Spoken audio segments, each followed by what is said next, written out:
About once a year, I look at my family and I announce to them that I am going to take a break from sugar. I'm going to concentrate on my diet. I'm going to clean it up from all that extra processed sugar. And you know what I do is I purge it all out of our house. I let my family know that this is just for me. They can have sugar at school or at work or wherever else, but just not at home. This is something that I'm going to do. I don't expect you to all jump in and give up sugar with me. But then I do really well. I do really well for a couple of days, but then you know what happens? Ryan will walk in with like a box of Girl Scout cookies because, you know, it's for the kids. And so he'll sit there and I'll be like, you know what? I don't need any of those Girl Scout cookies. But before long, my husband and children will be munching them in front of me. And before long, I find myself with like 4 in my mouth. Just that proximity to that sugar will test my resolve. Just that proximity means that I'll probably fail. Now, in chapter 8 of 1 Corinthians, Paul's answering some questions on whether or not the church in Corinth can eat food that was previously offered to idols in that city. Now, there's a little bit of context I want to give you here as you dive into this chapter, a little context that helps us understand about the time in which it was written. The first part of this context is that nearly all meat was offered to an idol those days before it was slaughtered. The second one is that the people of that time also believed that it was by what you ate that demons and other spirits could enter into your body by what you ate. And so often what they would do is they would offer it to an idol so that those demons wouldn't come in. It was kind of this superstitious way that would try and keep you preventing, and from now what we would probably call foodborne illnesses.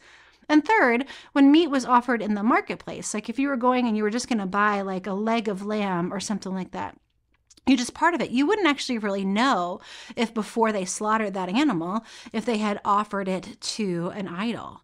So all of this is overlaid. They're big questions, this tiny little church in Corinth, of how to live in their city.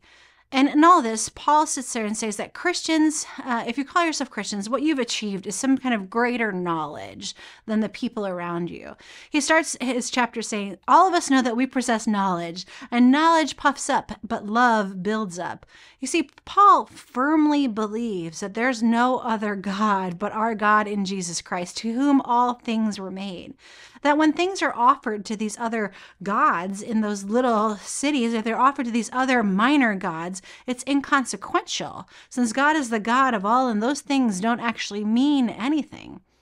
But then Paul challenges them. Paul says, you know what? I want you to keep in mind the people in your community, those that are maybe newer to faith, those that don't have the full knowledge of there being one God over us, those who maybe practiced sacrificing to idols, but now are sort of understanding that those idols are nothing, but that there's one God that means to all.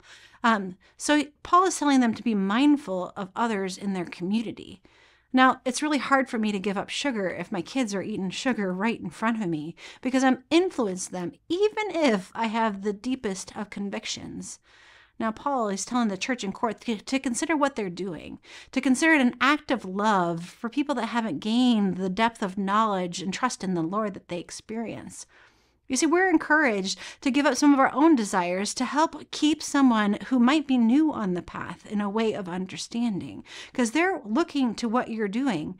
So Paul ends the chapter and says this: if food is a cause of their failing, I will never eat meat, because I do not want one of them to fall. You see, sometimes we give things up for the other people around us, and we're willing to give it up out of love for them. So here's my questions for you today. Number 1, how hard is it for you to not do something when others around you are doing it? And number 2 is, what is something that you could give up to do in order to support someone else who may be earlier on the journey? Thanks for joining us.